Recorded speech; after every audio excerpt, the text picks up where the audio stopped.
Olá, façamos hoje a leitura do capítulo 2 do livro de Jó, da Bíblia Sagrada.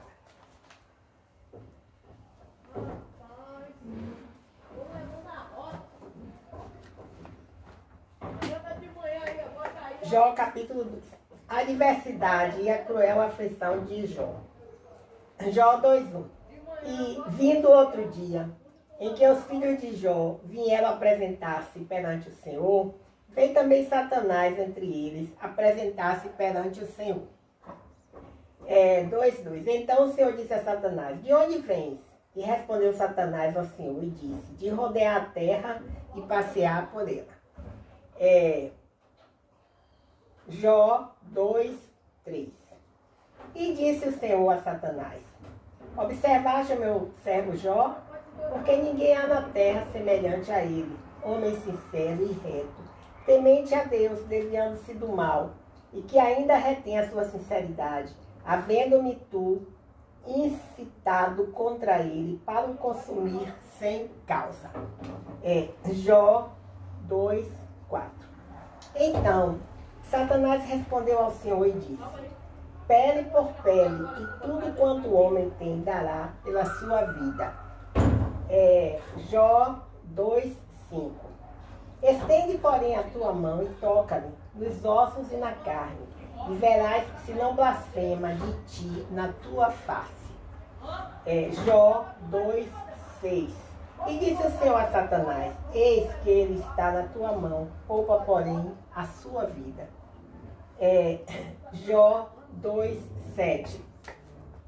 Então saiu Satanás da presença do Senhor e feriu a Jó de uma chaga maligna, desde a planta do pé até ao alto da cabeça. Jó 2:8. E Jó, tomando um pedaço de telha para raspar com ele as feridas, assentou-se no meio da cinza. Jó 2:9. Então sua mulher lhe disse: ainda retens a tua sinceridade? Amaldiçoa a Deus e morre. Jó 2:10. Mas ele lhe disse: como fala qualquer doida, assim falas tu. Receberemos o bem de Deus e não receberíamos o mal? Em tudo isso não pecou Jó com seus lábios. Jó 2:11. Ouvindo, pois, 3 amigos de Jó todo este mal que tinha vindo sobre ele, vieram cada um do seu lugar. Elifaz, o temanita, e Bildade, o suíta, e Zofá, o naamatita, e concertaram juntamente virem condoer-se dele e consolá-lo. Jó 2:12. E levantando de longe os olhos, e não o conhecendo, levantaram a voz e choraram, e rasgando cada um seu manto sobre a cabeça, lançaram pó ao ar. Jó 2:13. E assentaram juntamente com ele na terra 7 dias e 7 noites, e nenhum lhe dizia palavra alguma, porque viam que a dor era muito grande. Glória a Deus, aleluia. Vejamos alguns comentários aqui com relação ao capítulo 2 do livro de Jó. Diz o seguinte: 2:7. Os sintomas das aflições físicas de Jó são descritos: tumores malignos, pele queimada e descamando, febre e calafrios, coceira insuportável, membros inchados, úlceras que atraíam vermes, mau hálito, tosse, ossos se decompondo, diarreia, sentimentos de pânico, depressão e pesadelos terríveis que causavam insônia. Tem várias referências aqui, mas eu não li. Com relação a 2:9, a esposa de Jó foi chamada por alguns de auxiliadora do diabo. Para outros, uma das tribulações de Jó foi o fato da sua vida de sua esposa ter sido poupada. A literatura rabínica se refere a ela com mais compaixão. No entanto, quando a tristeza e o amor se combinam, o raciocínio de qualquer mulher pode ser afetado. Jó tratou sua esposa com sensibilidade e respondeu educadamente ao seu conselho amargurado. Manteve-se firme na responsabilidade de liderança espiritual ao responder à fé imatura de sua esposa, que estava disposta a aceitar o bem, mas não o mal, nas mãos de Deus. 2.11 é o outro comentário. Diz o seguinte: ele faz, literalmente, Deus é ouro ou Deus é vitorioso, era de Temã, uma cidade conhecida por sua sabedoria. Bildade, filho de Adar, ou Baal é o Senhor, era de Suá, um lugar possivelmente mais ao sul, próximo ao rio Eufrates. Zofá, literalmente pequeno pássaro, era de Naamate, na região noroeste da Arábia. No entanto, não há consenso quanto ao significado desses nomes ou aos locais. Jó 2,13, o comentário, é o último comentário, diz assim: nenhum lhe dizia palavra alguma. De acordo com o Talmud, os consoladores deviam permanecer em silêncio até o pranteador se dirigir a eles. Enquanto permaneceram em silêncio, os amigos de Jó lhe ofereceram o melhor consolo possível. Amém, aleluia, glórias a Deus. Bem, aqui é um texto escrito denominado A Esposa Insensata de Jó. Não tem um autor, não é? Deve ter a própria equipe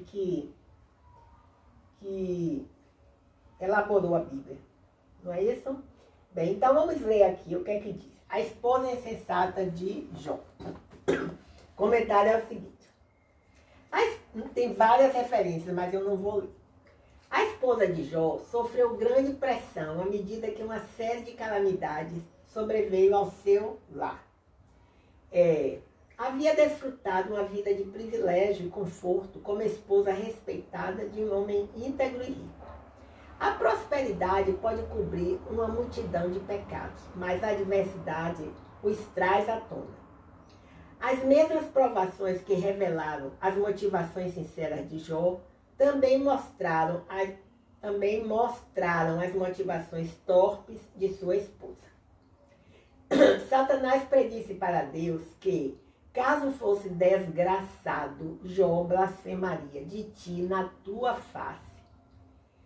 Assim, podemos considerar apenas uma coincidência a esposa de Jó sugerir: ainda retens a tua sinceridade, amaldiçoa a Deus e morre. Muitas vezes, os que estão mais próximos de uma pessoa podem ser usados por Satanás para desanimá-la e desviá-la da fé. É verdade. Jó pergunta à sua esposa: recebemos o bem de Deus e não receberíamos o mal? Podemos receber de Deus o bem, mas não o mal em nossa vida? Deus ainda está no controle. Deus ainda está no controle quando sobrevém a adversidade. Adversidade? Como aceitar uma adversidade vinda de Deus quando Satanás está por trás dela? Podemos ser abalados pelas circunstâncias adversas e, ainda assim, crer que Deus está no controle de tudo e que é o melhor para nós? Qual é a diferença entre fé verdadeira e a mera superstição?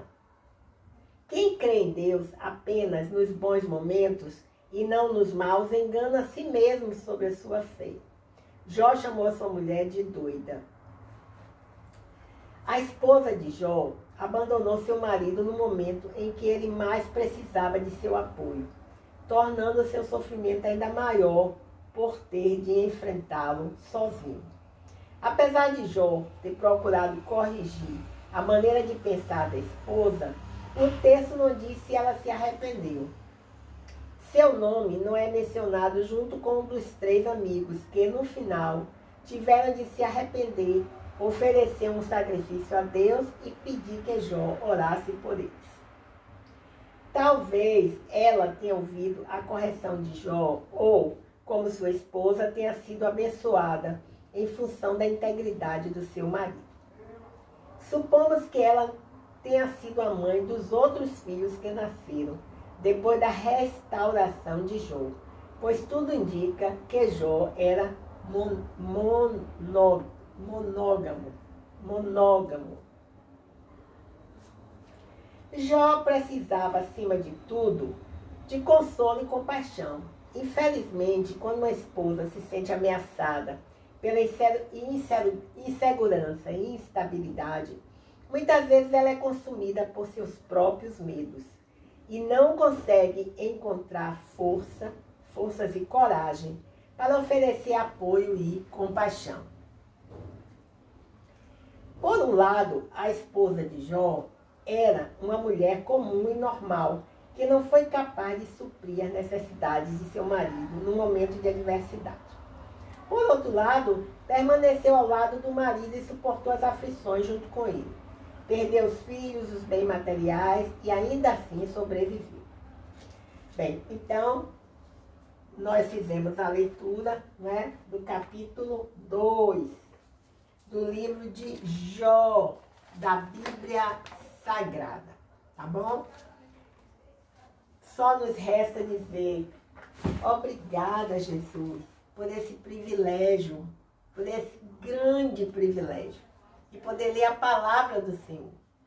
Esta palavra, ela é viva e eficaz. É um presente que Deus deixou para a humanidade, né? Pense em já falamos isso aqui outras vezes, mas pense no forno de micro-ondas. Se você recebe um forno de micro-ondas e quer colocar em operação imediatamente, aí você pega pipocas, milho, por exemplo, para fazer pipoca, preparar pipoca, coloca lá dentro, começa a apertar os botões aleatoriamente. O que é que vai acontecer? É capaz dos milhos ficarem todos carbonizados, todos pretinhos lá dentro do saco, né? Ou a pipoca, os milhos não estourarem e fica ali os milhos todos sem se transformarem nas pipocas. Porque não foi feito o comando exato, as teclas corretas não foram acionadas. Mas para que elas fossem, era preciso ler o manual de instrução do forno de micro-ondas. E lá viriam as instruções. Para a pipoca, é importante que se aperte tais e tais botões, ou seja, tantos minutos, temperatura tal. E as pipocas ficariam, então, todas branquinhas, todas abertas. Não haveria milho carbonizado e não haveria também milho sem que estourasse nas pipocas, ok? Bem, então, nós que temos tanto mais complexidade do que um forno de micro-ondas. O forno de micro-ondas, para trabalhar bem, é preciso de um manual de instrução. E nós, seres humanos, tão complexos, né? Uma reunião de corpo, alma, espírito, mente. Como podemos gerenciar tudo isso se não houver um manual de instrução? Não é isso? Então, o manual de instrução dos seres humanos para o planeta Terra é esse aqui, olha. Sabia? A palavra de Deus. Quem não sabia dessa novidade, fique sabendo agora, tá bom? E não se esqueça mais disso. Bem, meu nome é Lúcia Marques, o meu canal é A Leitura da Bíblia. Até o próximo encontro, se o seu Deus assim o permitir, tá bom? A tua palavra guardei bem dentro do meu coração.